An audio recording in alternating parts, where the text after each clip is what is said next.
Bienvenue dans ce nouvel épisode de One More Day Comics. Aujourd'hui, j'ai lu ça pour la première fois de ma vie, Ultimate Spider-Man. Ça traînait depuis très très longtemps, ça fait 10 ans que je me suis dit qu'il fallait que je le lise. Je l'ai enfin fait, je l'ai fait dans cette version-là, parce que Hachette a sorti une super collection. Il y a une autre vidéo de dispo si vous voulez aller voir ça, le comparatif entre ces deux. Et je vais vous donner mon avis de débutant de Spider-Man sur cette édition-là, mais sur surtout ce récit que j'ai trouvé intriguant. On se retrouve avec le bouquin en main. Première chose sur le bouquin, déjà, il est vraiment magnifique. Cette édition est vraiment chouette, mais j'en ai dit plus sur le comparatif entre l'édition Hachette et l'édition poche de Panini. Première chose, le sommaire. Le sommaire, on a 12 épisodes. 12 épisodes de la série, c'est les 12 premiers. C'est une série qui reprend vraiment tout Spider-Man depuis le début, qui réinvente le personnage, qui va changer des choses liées à son origin story, notamment par rapport aux films qui ont pu sortir à l'époque, des années 2000 avec Sam Raimi, et tout ça. Moi, personnellement, j'ai découvert Ultimate Spider-Man à travers le jeu vidéo sur PS2, et j'avais vraiment aucune idée de ce qu'était l'univers Ultimate Spider-Man. J'avais découvert les BD avec One More Day quand j'avais 8-10 ans. J'avais rien compris, mais j'avais adoré les dessins. Et je me souviens qu'il y avait un épisode d'Ultimate qui, je crois, était justement celui-ci. Parce qu'on voyait Peter qui était en train de créer son lance-toile. Je sais plus où c'est exactement dans ce comics-là, mais voilà, ça m'avait marqué parce que j'avais trouvé ça vraiment génial. Et quel plaisir d'enfin découvrir ce récit. Donc on est vraiment sur les origines de Spider-Man. Vous pouvez voir que Peter Parker se fait piquer dans les 10 premières pages, hein, c'est vraiment rapide. Euh, Norman Osborn est déjà présenté dès le début, donc on a déjà un antagoniste vraiment intéressant, bien construit. Harry est déjà, pareil, présenté dès le début du comics avec une relation compliquée avec son père. Mary Jane, c'est tout pareil. Peter n'est plus un gros nerd en soi, tel qu'il l'était dans la version originale.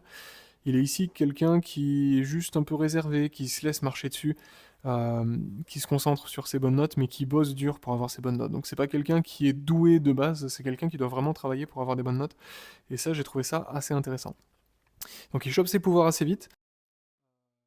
Classique, hein, il découvre qu'il a plus besoin de ses lunettes. Il se passe un tas de choses. Le lycée, la vie au lycée est vraiment sympa, il y a vraiment des choses cool qui sont bien décrites ici. J'aime beaucoup les personnages de Oncle Ben et Tante May. Oncle Ben qui a une queue de cheval, c'est bold, mais il est très drôle, il est assez passionnant comme personnage. On sent que c'est vraiment quelqu'un d'impliqué dans l'éducation de Peter. Pareil pour Tante May elle est vraiment géniale, mais elle a plus l'air de subir, en tout cas, l'âge ingrat, comme dit ici Oncle Ben, de Peter, puisque Peter va évidemment traverser un tas d'épreuves liées à cette transformation, qu'il ne peut pas mentionner. On a évidemment les phases de catch avec l'UCW, donc des références à la WWE, un tas de choses. On peut voir Spider-Man qui commence à émerger, donc son nom qui vient donc du présentateur de catch qui lui trouve un nom, tout ça, c'est vraiment absolument génial.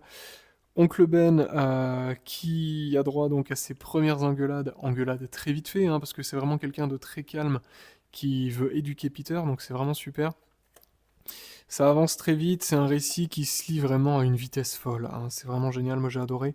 Euh, une chose sur les dessins, je suis pas fan, et j'ai l'impression que c'est quelque chose qui divise un peu, parce que autant Mark Bagley va signer des pages que je trouve vraiment chouettes, comme celle-ci, c'est super bien narré, on comprend ce qui se passe dans l'action, c'est coloré, bon je sais que c'est pas lui qui fait les couleurs, mais voilà, c'est plutôt bien dessiné quand même, hein, c'est très propre, dynamique, il y a un tas de choses, enfin je veux dire le personnage sort des cases, c'est génial, c'était innovant pour l'époque.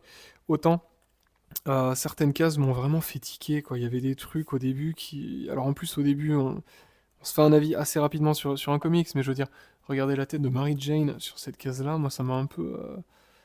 Ça m'avait un peu fait rigoler quand même. Je veux dire, il s'est rendu compte de ce qu'il a dessiné, je pense. Mais voilà, c'était quelque chose. Il y a quelques défauts, évidemment, des choses qui, moi, m'ont pas forcément laissé indifférent parfois. Je suis pas super fan du dessin, mais ça colle parfaitement au récit, et c'est ce qui compte au final, parce que c'est génial. Et donc, on va retrouver un tas d'ennemis, on va retrouver un tas d'éléments de la mythologie de Spider-Man, mais voilà, enfin, je pense qu'on ne peut qu'aimer ce genre de dessin de Mark Bagley lorsque Spider-Man est en train de tisser ses toiles. avec toujours des petites gouttes, c'est son petit truc, je pense, mais bon. C'est un récit qui est absolument génial si vous voulez commencer Spider-Man, comme c'était le cas pour moi. Vous avez ici les 12 premiers numéros dans cette édition-là que vous pouvez retrouver dans le format poche si vous ne trouvez plus cette édition-là. Donc le format poche qui est tout à fait génial aussi. Vous avez les 12 premiers numéros de la série, sachant que le tout va être publié dans les prochaines semaines et les prochains mois. Le tome 3 est sorti en juin, le tome 4 sortira en septembre, le tome 5 en novembre. Donc ça sort super vite, 300 pages, c'est génial. Régalez-vous parce que c'est fun, dynamique, super bien écrit, c'est sérieux mais c'est aussi super léger, ça se lit trop bien, quoi. C'est génial, c'est de l'énergie en barre et je vous recommande vivement cette lecture-là. N'hésitez pas à me dire ce que vous avez pensé de ce récit en commentaire, je serais très curieux d'avoir votre avis sur l'univers Ultimate de Spider-Man. J'ai cru entendre que l'univers Ultimate avait été relancé récemment. On verra ça sûrement lorsque ça sera publié en France. Merci à vous, à la prochaine.